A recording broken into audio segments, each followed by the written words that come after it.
What's up, everyone? Welcome to my channel. Today we have another special guest because I'm doing the podcast Real People with Real Stories. And what I love is to interview people who are not from the US so we can get as we say in the US, a foreign opinion, somebody outside of the US popular idea of the ketogenic carnivore worlds and food world, right? And I would love to introduce Claire. Fantastic.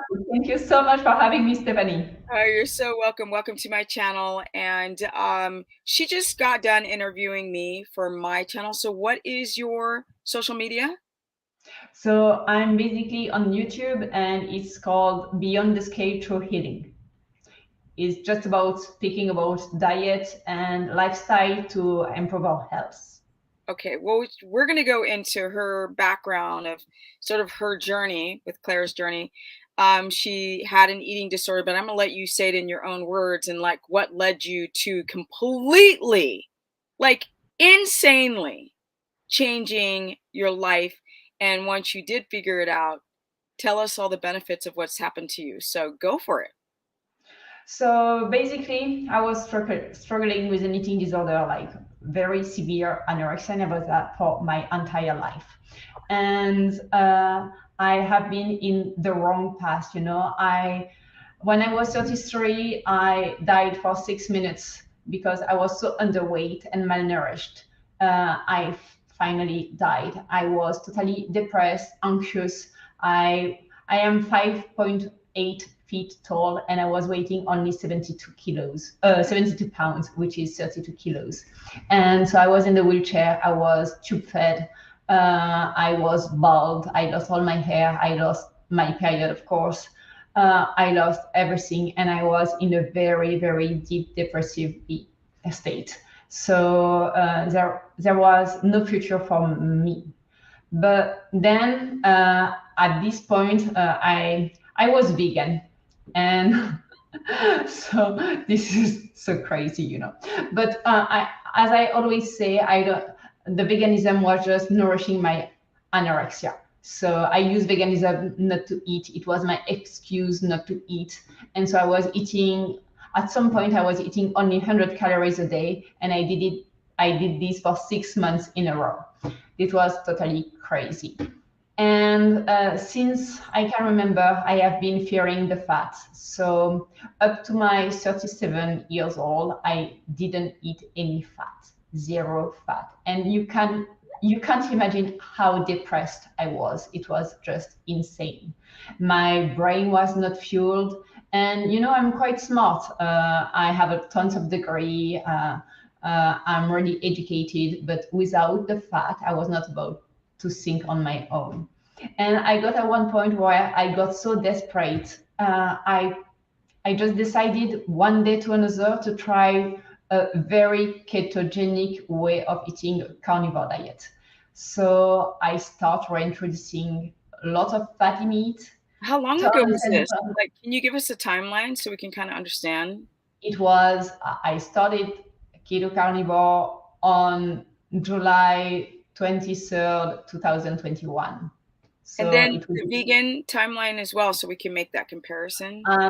I was vegan up to 2018. I had to reintroduce protein, animal protein, but on the medical way, the low fat way. So I was eating tons of zero fat yogurt, tons of egg white, tons of chicken breast, and I was feeling like shit.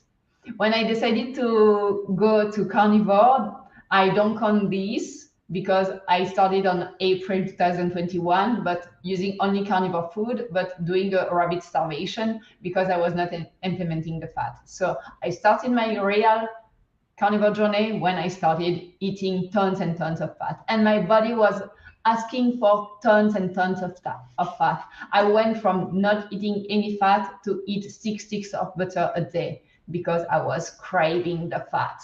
And since I have started, I cannot do a moderate fat diet. I'm always really, really high in fat.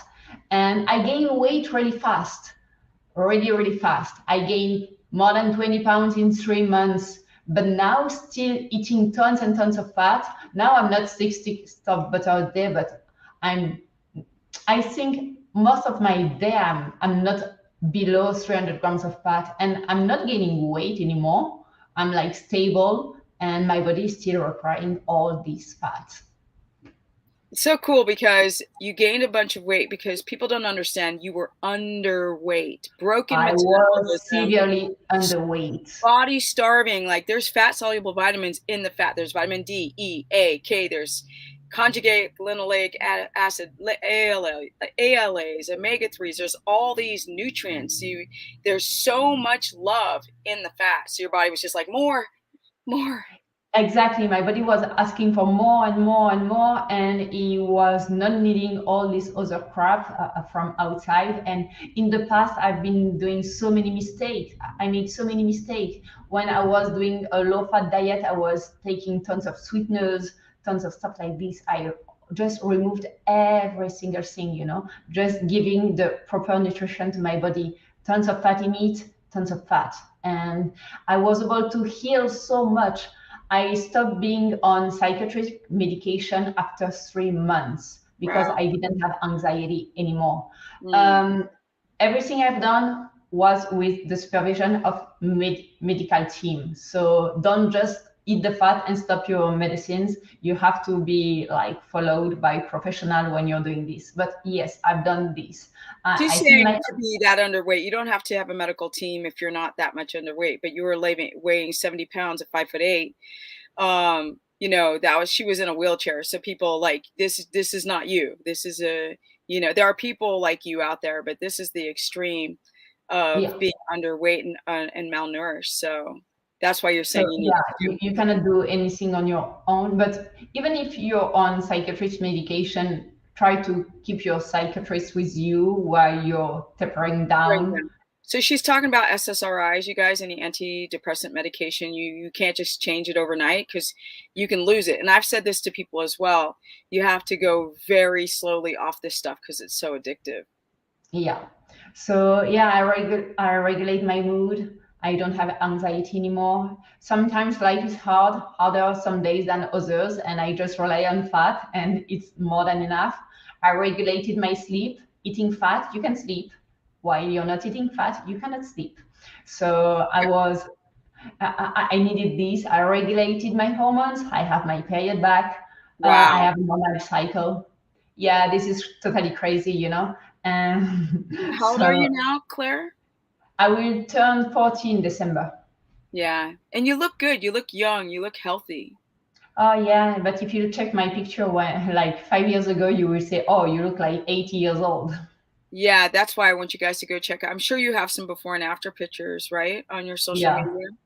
Yeah, it's really good for people because I talk to so many people trying to lose weight, and every once in a while, people are like, well, what about those who are trying to gain weight? So that's where your voice is very important in this Yeah, world. and that's why I'm not speaking about a weight loss diet, but a weight optimization diet. This diet is leading you to the weight you have to weight, even if it's not the one you choose to weight, which is very different. Your expectation and your health is different. It is. What led you down the journey of getting into the world of eating deprivation? Like what was the start of this? I had tons of trauma in my life, and controlling my food was my only issue. I was losing control of everything, and yeah, I wanted to control my life, and it was one way for me to control my life, but it was the wrong way. And I was even thinking I was controlling the time I will die, but when my heart stopped, I didn't want to die, and I realized that I was not controlling the time I would die. Gotcha. That was the light switch moment. Now, Yeah. how did it feel to gain so much weight while upping this fat? Did it like mess with your head that you're gaining weight so rapidly? I was honestly really scared about it. And each time I was scared about this, I had the little voice saying stop eating the fat, and I was feeling anxious, and the way for not to be anxious was to go to my fridge and eat the fat. And so Really? each time I was thinking like restrict a little bit because you're gaining too fast, I was going to the fridge eating the fat, and I was doing great. Wow. So I couldn't stop. And you know, when you're so nourished and your body feel the nutrition coming in, you feel amazing. And so I didn't want to stop feeling this good. And I had my energy back. I was able to build muscle. I was able to move around. I was not cold anymore. I have been cold for 3 decades, and then I was warm. And I was able to walk with my son. I was able to go to the sea and to swim. I was able to do all this stuff that I couldn't do before. And so yeah, these kind of stuff, I don't mind gaining the pounds, and it's not about a number on the scale. And so yeah, I just took the lead and keep going. I think that's the message too, is that I've never been overweight and I've never been underweight. I've probably been around the right weight for me, but I'll talk to people who are overweight. In your case, you were severely underweight, and you're talking about your journey on how you faced your fears to just go. I started thinking you're facing your fear because you're afraid of gaining weight, so just go eat more fat because you noticed how well you felt, and this is a thing. And you know what has helped me so much at the beginning of my journey is I wrote a letter to my future self. And I was so scared about eating all this fat, and I was writing down, but Claire, I want this for you in the future. Hmm. So try it. Go ahead. And what do you have to lose? You have been restricting for 3 decades. If tomorrow you decide to restrict again, you will be able to restrict again. So just try it. Eat the fat and strive. And I ate the fat and I'm Yeah, you striving. start thriving. So you are, even though you went through this severe eating disorder, you had the conscious awareness that you didn't want to die and that you felt better. So if you're feeling better, you knew that you were underweight. It's just it becomes an addiction probably, right? To Oh weight yes, out. yes. It was totally an addiction, and the addiction of starving and then rewarding myself at the end of the day. If I was starving for the entire day, then like, okay, have a little bit of food, you deserve it. It was like my reward at the end of the day, but it was totally crazy. And that's why I'm not fasting at all. On this diet, you can see a lot of people fasting. Fasting is not for me and will never be for me. Fasting is not the way to go. So no, I don't fast. And if I want to go to my fridge 10 times in a day and have some butter because I'm feeling that I need fat for my energy, for my mood, for anything, I don't fast. I just go and grab some. That's it.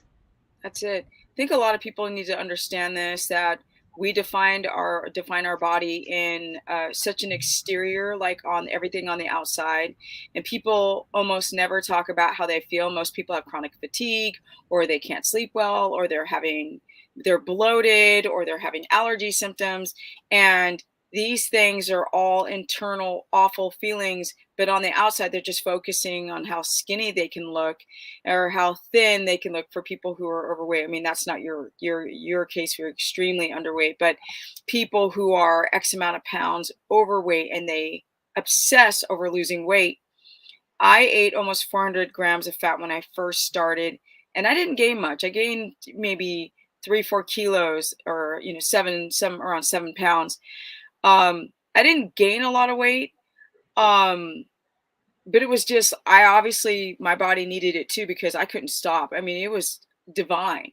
I had no fear of weight gain. So I ate as much as I want. And still to this day, I'm like, girl, this almost $6 a package of butter, like, don't just eat it like it's candy, like pull back. Not because I'm afraid of gaining weight, but because I'm afraid of burning a hole in my pocket, my wallet, you Yeah. know? So, okay. Now, Claire is not a client. She was interviewing me for her channel, and asked, I was asking her a little bit more about her journey. Now she's doing carnivore, for those who don't know, and I think she's still in some of the learning phases, even though she's done this for 2 years, because it's very confusing. I would say if you're trying to learn optimal health, I would presume that it's been a little difficult for you Because like as you spoke to me, I'm pretty black and white about everything. Did you figure that out in this interview that you had with me? I'm pretty clear on every detail. Yeah, you're saying the things what you know about this. You have the experience I still don't have. I have read a lot. I've done through tons of scientific topics. I'm learning from Georgia Ede. I'm learning from Amber Hearn. I'm learning from a lot of people, but I still have to learn. And this is a journey. I don't know everything, and I what my diet is right now is not the same as when I started, and it will not be the same in the future. So we don't know all everything, and we need to learn, and we need to experiment what is going to be the best for us, and what is true today might not be true tomorrow. But yeah, I'm learning from my body. And yeah, my body has to relearn everything as well. He had to relearn how to handle the fat, how to handle the protein, how to handle not being using any kind of carbs. My body had to learn this. So yeah, You it's had still no learning, still adapting to stuff. you had no gallbladder problem with all No, this fat? Okay, so you got lucky. I got really lucky, Oh and my God. I didn't have any problem with my liver neither. I was handling the fat as I think because my body was needing it so much, it was just responding so well. But I'm Oh, wow. really, really lucky. I even eating all this fat, I never got diarrhea. Never. Wow. So that was also my experience. I also did not have any diarrhea. I did notice though that her blood sugar has improved exponentially when we discussed things before this talk, but I see more space to balance her blood sugar. She's not running high. Clearly, she was running to me, in my opinion, a tad low on blood sugar and a tad high on ketones, making a lot of ketones. Good ketone maker, but things need to be in a tight range. Also, French coffee drinker. I was like, it might be time, even though she doesn't drink coffee that often, to give it up because it's a diuretic. You will. She was doing the meat and salt thing, and I was like, don't do that, because for me, it took me about 5 years to have complete destabilization of my minerals, to now that if I'm not constantly having water right in front of me, I'll get a headache.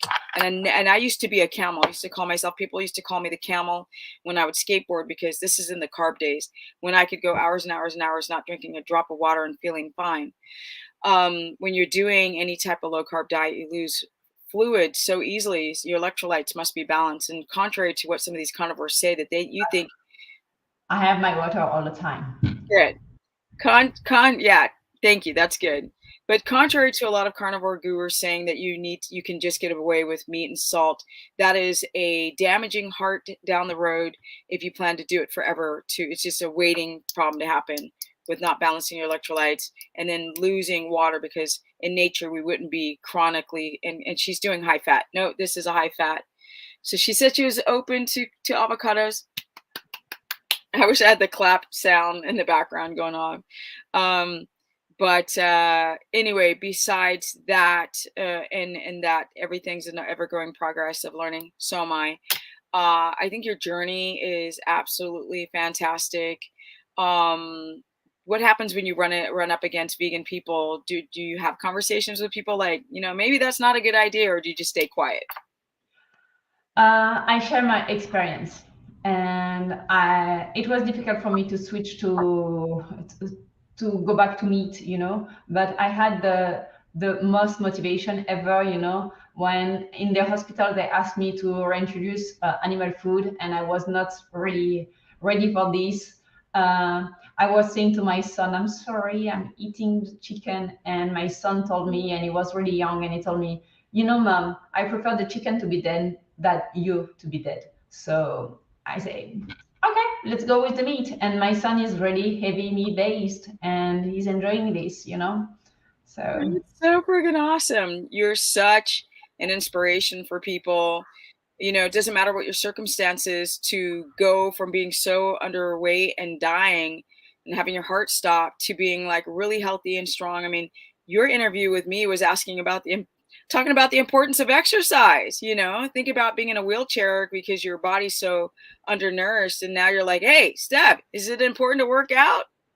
Yeah, and yeah, it's important, and the workout are coming on their own. I have the energy to work out. I have a pellet burner in my back, and so in winter time, I have to put the pellet on the pellet burner. So I need to work out, That's a and good scope in English, people. Continue.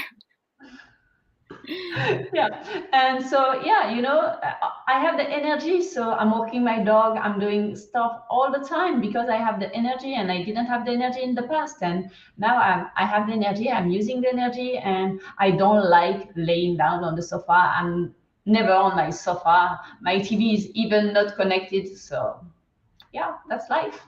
I think one of the biggest takeaways with you, Claire, not only is just the diet, I think it's your will to live. And I think a lot of people take life for granted because even though your brain took you in this weird direction of under eating, it's like it becomes an addiction, something that, it's like I mean, it just happens to all of us with something. Like at some point we're going to be coming too attached to things that are not good for us.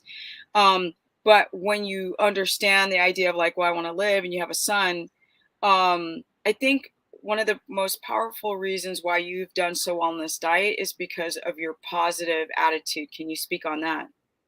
Yeah, I'm really grateful about everything. I start my day with positive mind. I'm always smiling. When life is hard, you can see, oh yeah, my life is hard. Or you can just say, yeah, but come on, you're alive. You have fantastic things to live. So just be positive, and being positive bring positivity. And if you start being negative, oh, this is so hard, my day will be messed up, then your day is messed up. You need to be positive and to think that you're doing great. And yeah, You will. yeah. And if you're this way, being in this road, you just get happy and happier and happier and happier. And so that's life. There is no way to happiness. Happiness is the way. So be happy. Yeah. If you want happiness, you have to be thinking in that mode. Yeah. Okay, I'm going to equal these images of us here and say thank you. Because like I'm so close to the camera and you were further away. I was like, oh no, I want people to look into and think and listen to what you were saying. That's why I made myself small. Um, Thank you, Claire, for this talk. Thanks And for having me. yeah, and so we interviewed each other. And again, if people want to go check out the interview with me, when is that going to come out? I think most probably not next week, the following week. I will send you all the details, and you can update your followers and your audience about this. Yeah, it would be a good idea is to also upload it onto my channel as well because I think it was a very good video, to be honest, a very good interview. Um, No problem. yeah, awesome. Okay, I'm gonna put you in the green room in a second, but thank you, Claire, for merci, and yeah, No, my pleasure. yes. How do you say that in French? My pleasure. C'était un honneur. No, you have to slow this stuff down for us dumb Americans. I'm sorry. C'était un honneur d'être C'était sur ta un chaîne. honneur. C'était un honneur d'être sur ta chaîne. Okay. Later, I'll use AI to learn French, Spanish, and maybe Swahili. But thank you so much, and I'll see you in a second. I'm going to let you go. So, bye. Thank you so much. Bye. See you in a sec. All right, everyone. This was awesome. I got the idea to talk to Claire because I have worked with people who are underweight. I got to be careful on YouTube with those words because they don't like the A word, the Rex word, they don't like it. So I just say she was severely underweight. I'm not avoiding it like, for fear of like what she might think. I'm just trying to be careful for the stupid algorithms. But she interviewed me and it was a really good interview. In fact, I got a couple of ideas and things I want to talk about from that interview that she had with me. So when that video comes out, go check it out. I'll link her information in the show notes below. Otherwise, you guys, again, I'm working really hard on the challenge and I will keep reminding people, perhaps should have not spoken about it until more recently, but I also run against 5,000 things like taking care of my mom, fixing raw land, and making all the content, filming all the content, and then waiting for my web guy to put it all together. So when you guys join the challenge, you will be able to be like, it's the complete of everything. Yes, life is good. Comment below, share this content. My Instagram is Stephanie Ketogenic. My Facebook fan page is Stephanie the Business Person. I do have a course. It's $15 a month. It's a monthly subscription if you want to join that. Otherwise, wait for my 30-day challenge. It's $30 for 30 days, but it's probably 20 years of information packed all together in 30 days. Otherwise, energy. And it's time for me to hit my day. And I'm out. Peace.